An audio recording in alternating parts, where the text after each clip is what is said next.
해와 달이라는 소책자가 있는데요. 지난 4월에 이런 글이 앞에 쓰여 있었습니다. 한번 들어보십시오. 제가 이렇게 못났습니다 라는 제목이에요. 주님, 제가 이렇게 못났습니다. 제가 운전을 하면 보행자가 얄밉고 제가 걸어가면 운전자가 못돼 보입니다. 제가 남들 앞으로 끼어들 땐 남들이 야속하고 제 앞으로 누가 끼어들면 그가 무례해 보입니다. 제가 물건을 팔 때는 손님이 얄팍해 보이고 제가 물건을 살 때는 상인이 미덥지가 않습니다. 제가 말할 땐 듣는 이가 성의 없어 보이고 제가 들을 땐 말하는 이가 부족해 보입니다. 제가 전화 걸 때는 저의 신분 밝히기를 꺼려하고 제가 전화를 받을 때는 그 사람이 신분도 안 밝힌다고 불쾌해합니다. 제가 며느리 쪽에는 시어머니 공경이 귀찮았고 제가 시어머니 되어서는 며느리가 원망스럽습니다. 주여 용서하소서. 누구 얘기인가요? 딱 우리 얘기죠. 딱 제 얘기인 것 같아요. 동의를 별로 안 하시는 거 보니까 여러분 빼고 다 제 얘기인 것 같아요.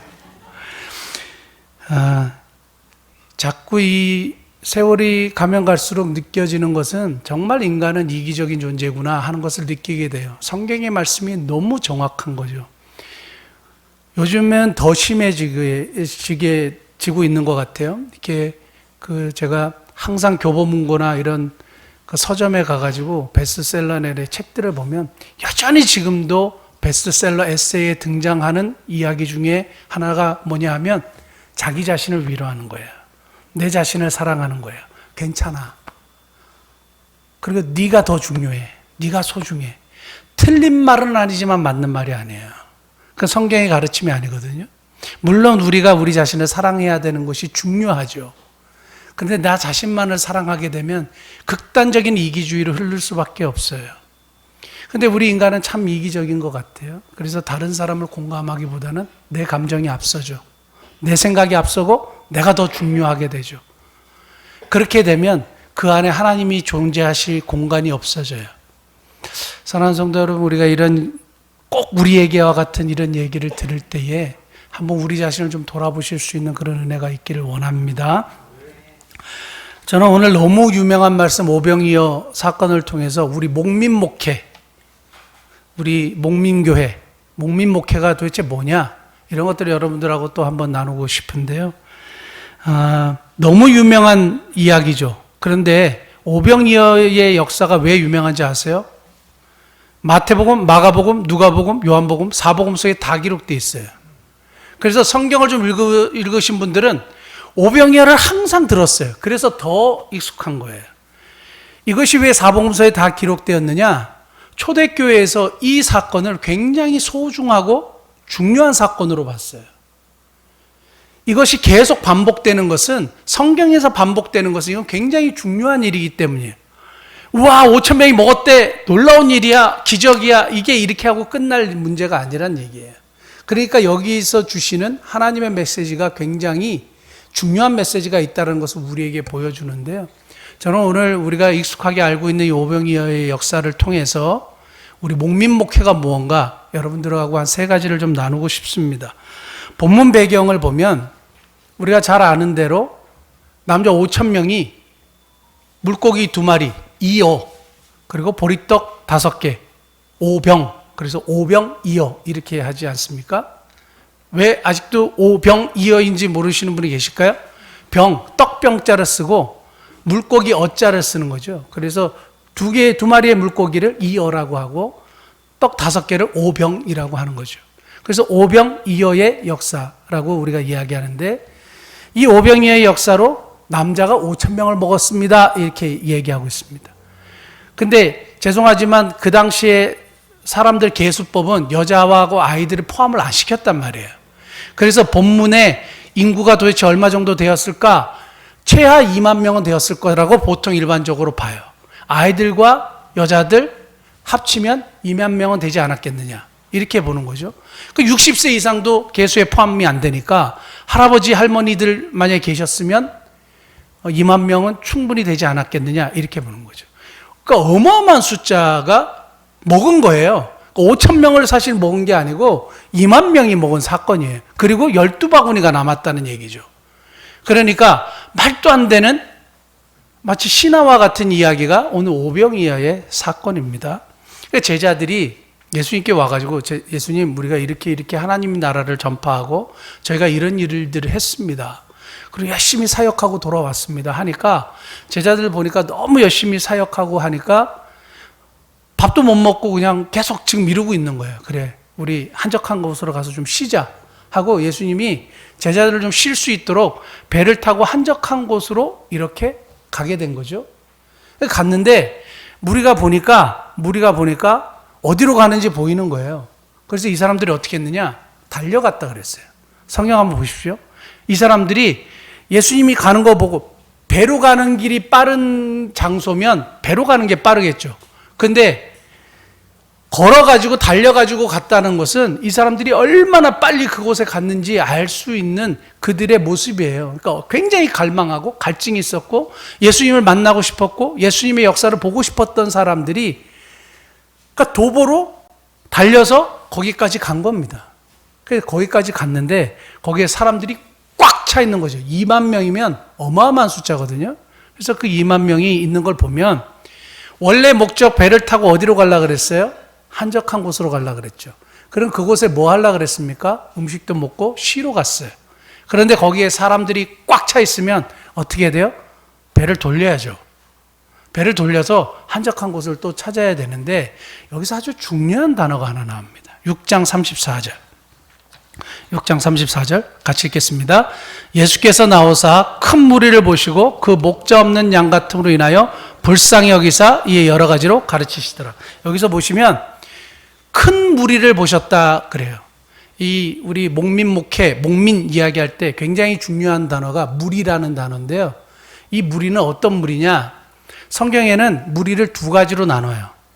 하나는 헬라어로 데모스라는 단어예요. 또 하나는 오클로스라는 단어예요. 데모스는 기댈 데가 있는 백성들. 그러니까 약간 백도 있고 힘도 있고 돈도 있고 오늘날로 따지면 중산층, 그때로 따지면 바리새인과 같은 사람들, 이런 사람들이 데모스예요. 그런데 오늘 성경의 이 큰 무리의 이 헬라의 원어는 오클로스예요. 오클로스는 옛날에 1970년대 우리나라에서는 이 사람들을 뭐라고 얘기했냐면 민중이라고 불렀어요. 그러니까 기댈 데가 없고 억압받고 착취받고 가난하고 백도 없는 사람들을 오클로스라고 하는 거예요. 그러니까 이 오클로스를 예수님이 보시고 어떻게 하셨습니까? 불쌍히 여기셨다. 우리 목민교회 성도들은 꼭 알아야 되는 헬라어 단어가 있다 그랬죠. 꼭 알아야 되는 헬라어 단어. 오늘 또 외우셔야 돼요. 다 같이 한번 따라할게요. 스플랑, 크니조마이. 스플랑, 크니조마이. 여러분 뭐 헬라어 알아서 뭐예요? 근데 우리 교인이라면 요 단어 하나는 꼭 아셔야 돼요. 목민이라고 얘기할 때 항상 등장하는 단어가 스플랑, 크니조마이. 이게 무슨 얘기냐면 오늘 예수님이 오클로스를 보시고 불쌍히 여기셨다라는 요 단어예요. 불쌍히 여기셨다는 이 단어가 스플랑 크니조마인데 이 스플랑 크니조마이는 항상 언제 등장하느냐? 예수님의 마음을 표현할 때. 예수님의 마음을 표현할 때 등장했고 요 마음이 딱 등장하고 나서 어떤 일이 벌어졌느냐? 하나님의 기적적인 사건이 일어나요. 그리고 백성이 치유되거나 백성이 배불림의 역사를 받거나 죽은 자가 살아나거나 하는 역사가 언제 일어나느냐? 예수님의 마음이 딱 등장했을 때예요. 다른 데 한번 찾아보겠습니다. 성경 마태복음 20장 30절 보면 맹인 두 사람이 길가에 앉았다가 예수께서 지나가신 다음을 듣고 소리질러 이르되 주여 우리를 불쌍히 여겨주십시오. 다윗의 자손이여 하거늘 이렇게 얘기합니다. 다음 무리가 너 조용해 시끄러 이렇게 얘기했단 말이에요. 32절 예수께서 머물러 서서 그들을 불러 이르시되 너에게 무엇을 하여 주기를 원하느냐. 33절 이르되 주여 우리의 눈뜨기를 원하나이다. 34절 그 다음 보세요. 예수께서 스플랑크니조마이 하시사 불쌍히 여기시사. 예수님이 그냥 능력이 있으셔가지고 너 나아라 한 게 아니고 성경을 보면 항상 예수님의 마음이 먼저 등장해요. 그리고 치유하는 역사가 일어나요. 굉장히 중요한 단어입니다. 스플랑크니조마이. 그 다음에 한 군데 더 보겠습니다. 누가복음 7장. 성경이 여러 군데 있는데 한 군데만 더 찾아볼게요. 나인성이라는 성으로 가실 때 제자 많은 우리가 동행했는데요. 나인성 과부의 이야기 아십니까? 나인성 과부에게 한 아들이 있었는데 죽었어요. 그래서 상여를 메고 나오는 장면이에요. 12절. 성문에 가까이 이르실 때 사람들이 한 죽은 자를 메고 나오니 이는 한 어머니의 독자요 그의 어머니는 과부라. 그 성에 많은 사람도 그와 함께 나오거늘. 13절. 주께서 과부를 보시고 그 다음 뭐예요? 스플랑크니조마예요. 불쌍히 여기사 울지 말라 하시고. 이건 뭘 얘기하느냐 하면 예수님이 전능하신 하나님이시죠. 그러니까 그냥 너 나아라 이렇게 한 게 아니에요. 너 일어날지어다 이렇게 한 게 아니에요. 항상 이러한 역사 앞에 뭐가 등장하느냐? 예수님의 마음이 먼저 등장해요. 그래서 목민목회의 시작은 예수님의 마음에서부터 출발합니다. 첫 번째, 목민목회는 예수님의 마음에서부터 출발합니다. 어떤 마음이냐? 스플랑크니조마이를 영어 성경에는 이렇게 번역했어요. 컴패션이요. 컴패션. 컴패션이라는 단어는 두 단어의 합성어예요. 컴이라는 단어는 접두어는 뭐냐? with, 함께라는 단어고 패션이라는 단어는 고통당하다, 고난당하다는 뜻이에요. 그래서 함께 고통당하고 함께 고난당하다 이 뜻이에요. 과부가 아들이 죽었을 때 상여를 메고 나올 때 그 마음의 슬픔을 누가 이해할 수 있겠어요? 그 한맺히고 슬프고 고통스럽고 한 것을 예수님이 컴패션 하신 거예요. 그냥 능력이 있어가지고 나라 한 것이 아니라 과부의 한과 아픔과 슬픔에 함께 슬퍼하시고 함께 아파하셨다는 것이 스플랑크니조마예요. 이 이야기는 오늘날도 동일해요. 우리들의 한과 우리들의 아픔과 우리들의 슬픔에 주님 뭐하고 계시냐 이거예요. 제가 여기 앞에 앉아서 가끔가다 울면서 기도할 때, 마음이 힘들고 아파서 울면서 기도할 때 주님은 어디 계시냐 이거예요. 여러분들이 막 굉장한 상처를 받아가지고 집에서 혼자 울고 있고 하나님 앞에 기도할 때 주님은 도대체 어디 계시냐 이 말이에요. 스플랑크니조마이, 함께 아파하고 계신다는 얘기예요. 주님은 먼 곳에 계셔서 우리를 그냥 너 그거 잘하나 보자 이런 분이 아니에요. 주님은 스플랑크니조마이 하시는 하나님. 함께 아파하시고 함께 슬퍼하시고 함께 고통당하시는 분이에요. 성경에 우리 예수님은 고통당하는 자와 함께 아파하시는 분이신 줄 믿습니다. 자, 그러면 목민목회는 예수님의 마음으로부터 출발한다 이렇게 얘기했는데요. 우리가 이게 굉장히 중요한 것이 뭐냐면 예수님이 전능하셨기 때문에 이 무리를 보시고 그냥 능력을 발산하신 것이 아니죠. 불쌍히 여기시는 예수님의 마음이 등장했죠. 그랬을 때 역사가 일어났죠. 그래서 우리 목민목회는 그러한 예수님의 마음을 담고자 하는 거예요. 우리는 예수님의 발끝도 못 따라가지만 이러한 예수님의 불쌍히 여기는 마음을 함께 공유하고 공감하고 닮아가자라는 거예요. 그때 하나님의 역사가 일어나는 거예요. 우리 교회 교인들, 교회가 이런 예수님의 마음이 없으면 어떻게 사역할 수 있겠어요? 아무것도 할 수 없어요. 내가 좀 힘이 있으니까 구제하고 내가 좀 돈이 있으니까 나누고 하는 건 교만이에요. 그거는 거기에는 하나님의 역사가 절대 일어나지 않아요. 내가 돈이 많아가지고요.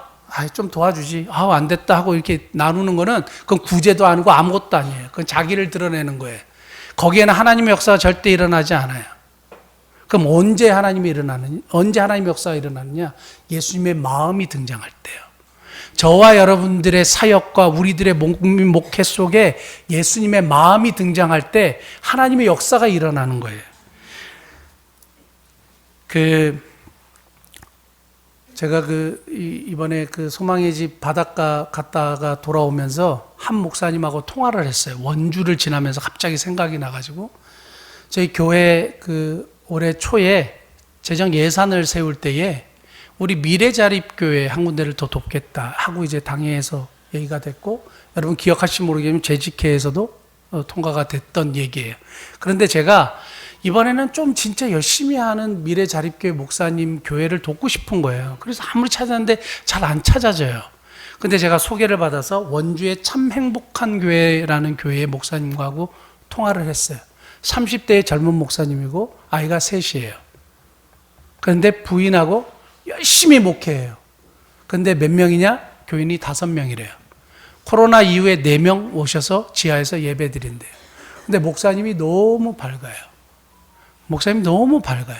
그리고 하나님의 공급하심을 기대하고 열심히 목회한다고 얘기했어요. 그래서 이 목사님에게 우리의 그 결정한 것을 흘려보내면 좋겠다고 생각했어요. 그래서 오늘 주보에 벌써 우리가 후원하는 교회에 딱 올렸어요. 보세요. 우리가 사랑의 교회도 아니고요. 분당 우리 교회도 아니고, 뭐 여기 선한 목자 교회도 아니고, 여기 뭐 큰 교회들 많잖아요. 하남 교회도 아니고. 그래서 우리가 주의를 하는 거 아니에요. 그러니까 예수님의 마음으로 열심히 하는 그분들 생각하면 후원 안 할 수가 없죠. 함께 동참 안 할 수가 없죠. 그 마음을 이해하고요. 그냥 우리의 작은 것을 드리는 것 뿐이에요. 근데 여기에 뭐가 일어나느냐? 하나님의 역사가 일어나는 거예요. 언제 하나님의 역사가 일어났냐? 예수님의 마음이 등장할 때. 이게 목민목회 핵심이에요. 저와 여러분들이 그래서 기도해야 되는 건 뭐냐? 예수님의 마음을 갖게 해주십시오. 주님의 마음을 품게 해주십시오. 이걸 기도하셔야 돼요. 이것이 우리의 인생의 기도 제목이 돼야 돼요. 이러할 때 하나님의 치유의 역사나, 이러할 때 하나님의 위로의 역사나, 눈에서 눈물을 흘리는 사람들의 눈물을 닦아주는 역사가 예수님의 마음이 등장할 때 일어나는 역사이기 때문이에요. 그래서 오늘부터 여러분 까먹으셨죠? 주님의 마음을 갖게 해달라고 우리가 처음부터 기도하자고 했는데 우리 기도 많이 안 하잖아요. 주님의 마음을 갖게 하옵소서. 기도하시는 저와 여러분 되시기를 예수님을 축복합니다. 자, 필리핀에 가가지고 3년 전인 것 같아요. 필리핀에 가가지고 그 빈민촌을 이렇게 둘러보면서 이성광 선교사님하고, 이분들이 진짜 가난하잖아요. 근데 교회가 없다는 얘기를 들었잖아요. 그래가지고 교회를 세우고 싶다는 그냥 마음만 이렇게 있었잖아요. 근데 제가 뭐 할 수 있는 능력이 없잖아요. 우리 교회는 너무 작잖아요. 그걸 세울 수 있는 능력은 없잖아요. 그런데 작은 것을 드리기로 하고 교회를 세우려는 마음을 하나님이 주셔서 그냥 작은 것을 드렸어요. 근데 지금 벌써 5번째 교회가 세워지고 있잖아요. 놀랍지 않습니까? 그 다음에 제가 6월 달에는 6번째 교회 지금 알아보고 있는 중이에요. 6번째 교회가 세워질 것 같아요. 그러니까 이러한 일들이 어떻게 일어나느냐? 그냥 그들을 보고 예수님의 마음을 가졌던 것밖에 없어요. 그런데 거기에 역사가 일어나는 거예요. 사랑하는 성도 여러분, 예수님의 마음을 품으시는 저와 여러분 되시기를 예수님 축복합니다. 자, 목민목회의 2번째는 이거예요. 하나님의 계산법을 따르는 거예요. 목민목회의 2번째는 하나님의 계산법을 따르는데 37절 같이 한번 읽겠습니다. 시작. 대답하여 이르시되 너희가 먹을 것을 주라 하시니 여짜오되 우리가 가서 200데나리온의 떡을 사다 먹이리이까. 예수님이 아무것도 없는 제자에게, 그리고 지쳐있는 제자들에게, 아무것도 줄 수 없는 제자들에게 너희가 먹을 것을 주라 이렇게 얘기했어요. 줄 수가 없잖아요. 근데 주라 이렇게 얘기했단 말이에요. 그 셀윈 휴즈라는 분이요, 하나님의 계산법이라는 책을 썼는데요. 이분이 뭐라고 그 책에서 이렇게 얘기했냐면, 한번 들어보십시오. 성경을 연구할수록 성경에서 말씀하시는 하나님의 계산법이 얼마나 영광스럽게 비논리적인가 하는 것을 깊이 깨닫게 된다.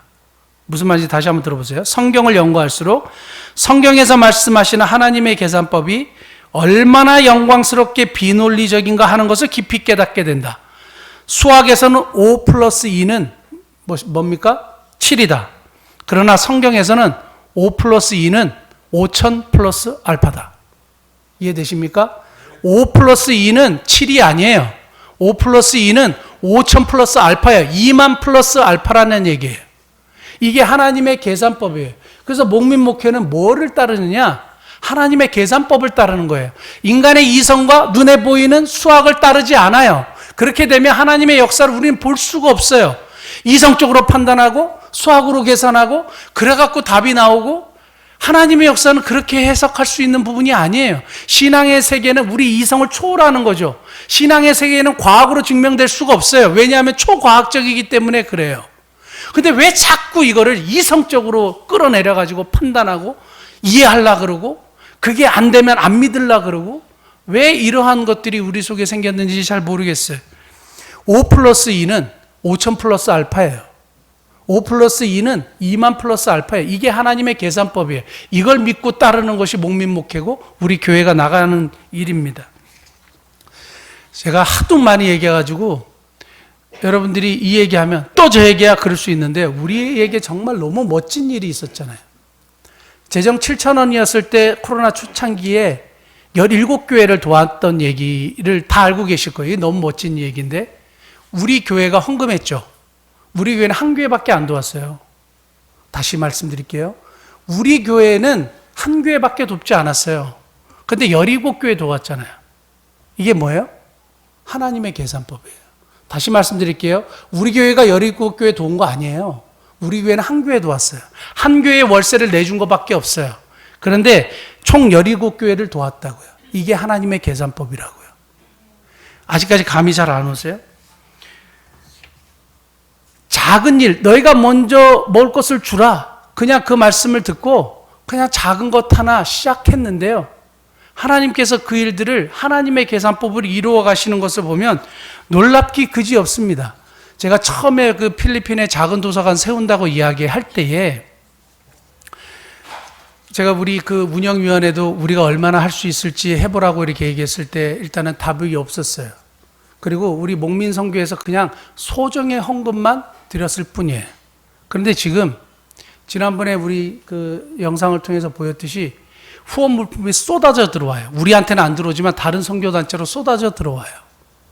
그냥 소정의 헌금을 드렸을 뿐이에요. 하나님의 계산법은요, 그냥 5 더하기 2는 7이다 이게 아니라는 거예요.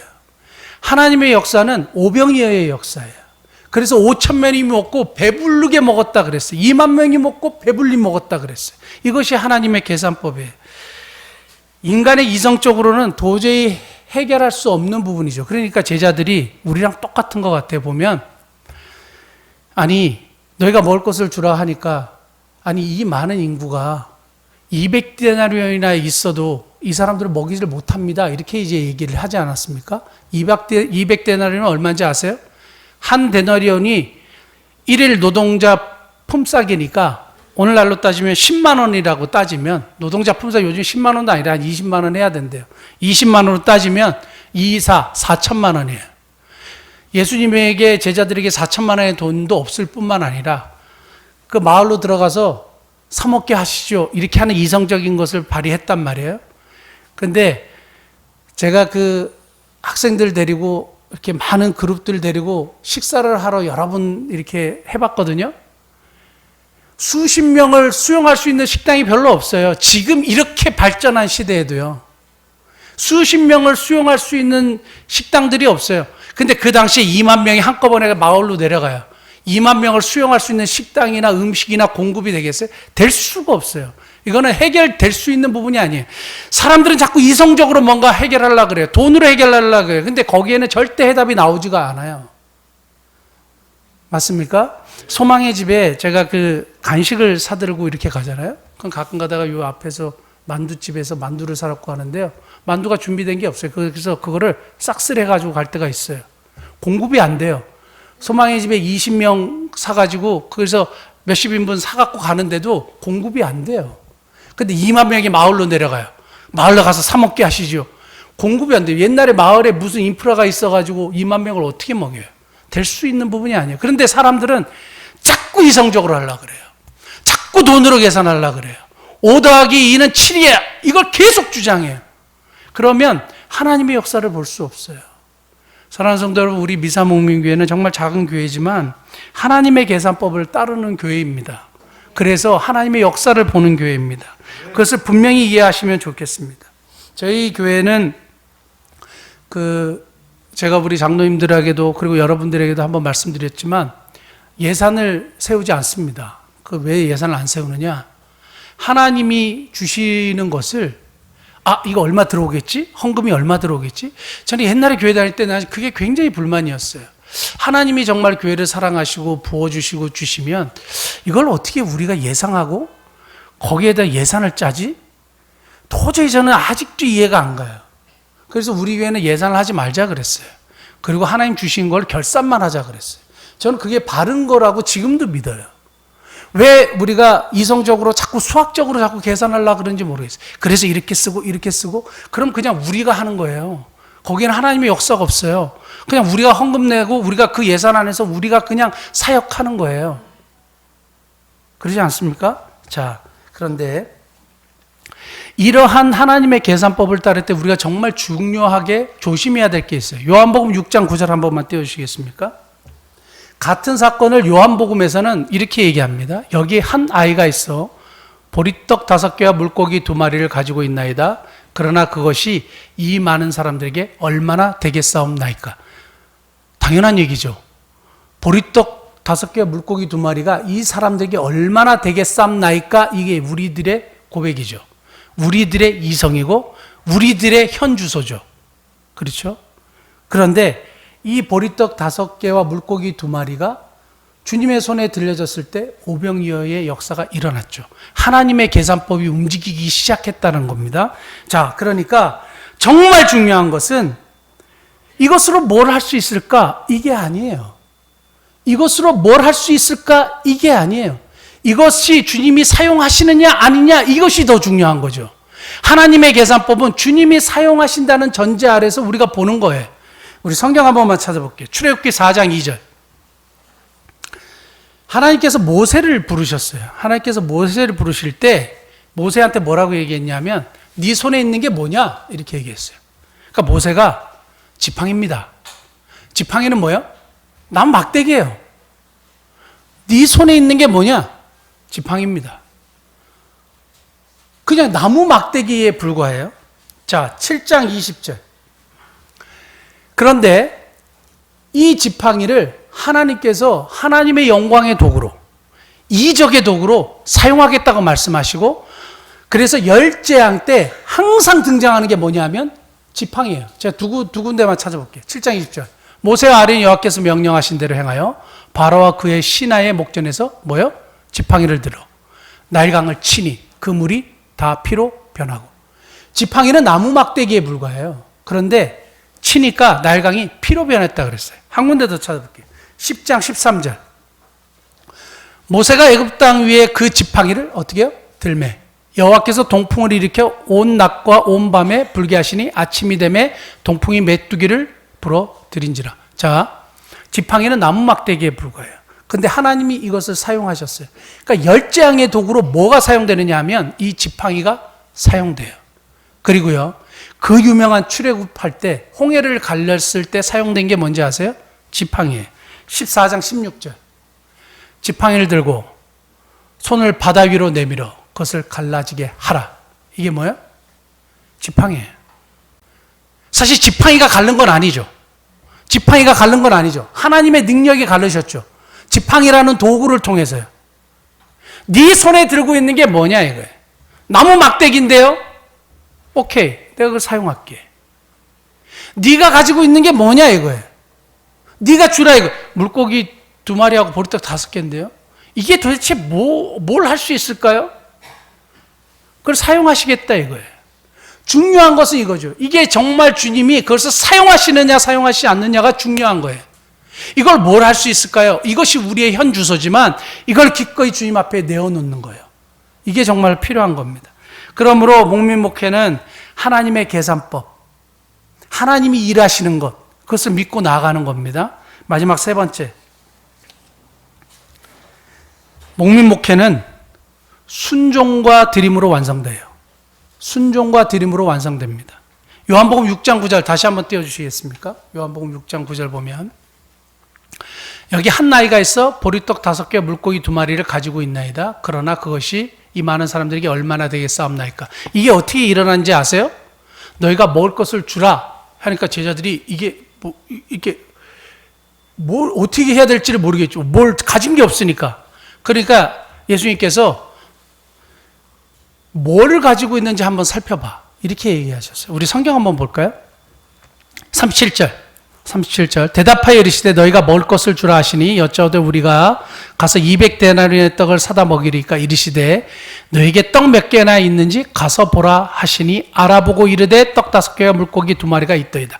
자, 요한복음에서는 어린아이에게서 가지고 있는 떡 5개와 물고기 2마리를 발견하고 예수님께로 가지고 왔어요. 여기서 중요한 게 뭔지 아세요? 예수님이 너희에게 먹을 걸 주라. 그리고 알아봐라. 이렇게 얘기했잖아요. 그러니까 제자들은 마을에 가서 사 먹이는 게 훨씬 나을 텐데 이런 그냥 단순한 생각을 가지고 있었어요. 근데 예수님이 얼토당토하지 않은 말씀이지만 그대로 순종했어요. 그걸 가서 알아봤어요. 그러니까 알아보니까 떡 5개와 보리도 2개밖에 없는 거예요. 물고기 2개밖에 없는 거예요. 근데 그걸 가지고 왔는데 한 아이가 그걸 가지고 있었어요. 자, 한 아이가 가지고 있었어요. 제자들이 이 한 아이를 설득해갖고 그거를 뺏었을까요? 아니면 이 한 아이가 기꺼이 내어놓았을까요? 잘 모르겠어요. 근데 중요한 것은 이 어린아이의 이 도시락이 예수님의 손에 들려졌다는 거예요. 어쨌든 이 아이가 이것을 내어놓았다는 거죠. 내어놓았다는 거예요. 제자들은 순종을 했고 이 아이는 이것을 내어놓았어요. 그냥 드렸어요. 그랬을 때 뭐가 일어났느냐? 하나님의 역사가 일어난 거예요. 하나님의 역사는 어디서 일어났느냐? 순종과 작은 드림을 통해서 하나님의 역사가 일어난 거예요. 이거는 아무것도 아닌 건데 순종과 드림을 통하여 하나님의 역사가 일어난 사건을 우리에게 분명하게 보여주는 역사입니다. 사랑하는 성도 여러분, 자, 우리 오병이어의 도구를 이게 역사를 보면 예수님이 전능하신 하나님이죠. 자, 그리고 광야죠. 돌이 많았을까요? 돌이 없었을까요? 돌이 엄청 많았겠죠. 그럼 하나님이면 돌을 떡으로 만들 수 있었을까요? 없었을까요? 돌을 떡으로 만드실 수 있었죠. 근데 주님은 그런 기적은 베푸시지 않아요. 주님은 그런 기적을 베푸신 적이 없어요. 마귀가 유혹할 때도 그러지 않으셨어요. 그런데 주님은 뭐를 사용하시길 기뻐하셨냐면 한 작은 아이가 가지고 있는 작은 드림이요. 사람들의 순종과 작은 드림을 통해서 주님은 일하기를 기뻐하세요. 이게 하나님의 방법이에요. 내가 가지고 있는 것이 보잘것없고 아무것도 아니지만 내가 가지고 있는 것 그냥 나무 막대기라도 그것을 통하여 하나님이 일하기를 기뻐하세요. 이것을 드리기만 하면, 이것을 주님 앞에 내놓기만 하면 주님은 사용하신다 이 말이죠. 이러한 맥락의 구약 성경이 아주 재미있고 우리에게 큰 교훈을 주는 이야기가 하나 있는데 열왕기상 17장에 보면 하나님께서 이스라엘 백성들이 워낙 그 우상 숭배가 나라에 팽배하고 하니까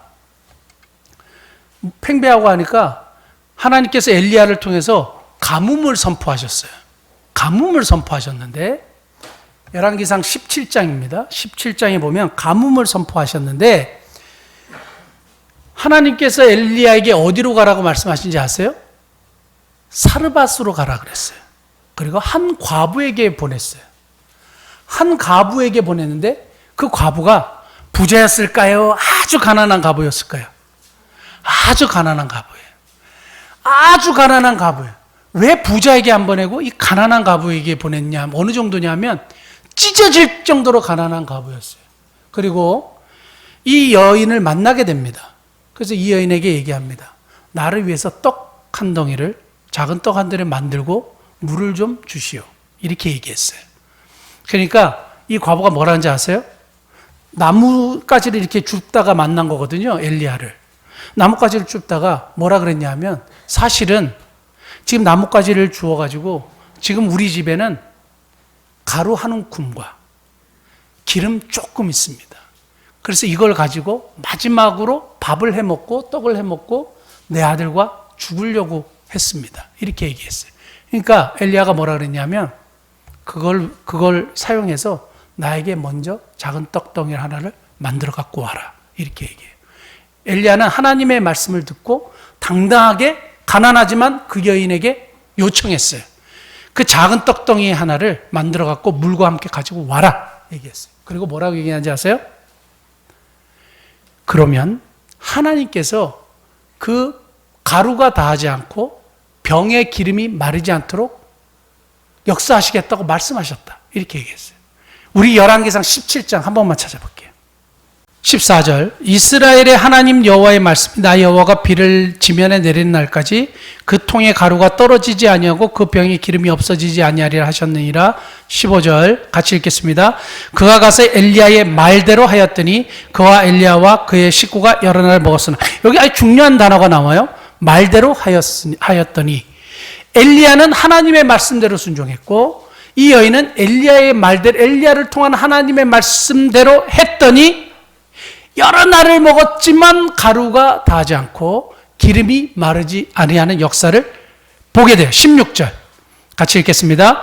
여호와께서 엘리야를 통하여 하신 말씀같이 통에 가루가 떨어지지 아니하고 병에 기름이 없어지지 아니하니라. 아멘. 순종이죠.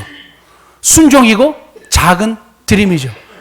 다른 사람이 봤을 때 그 작은 떡덩이 하나가 뭐 얼마나 대수겠어요.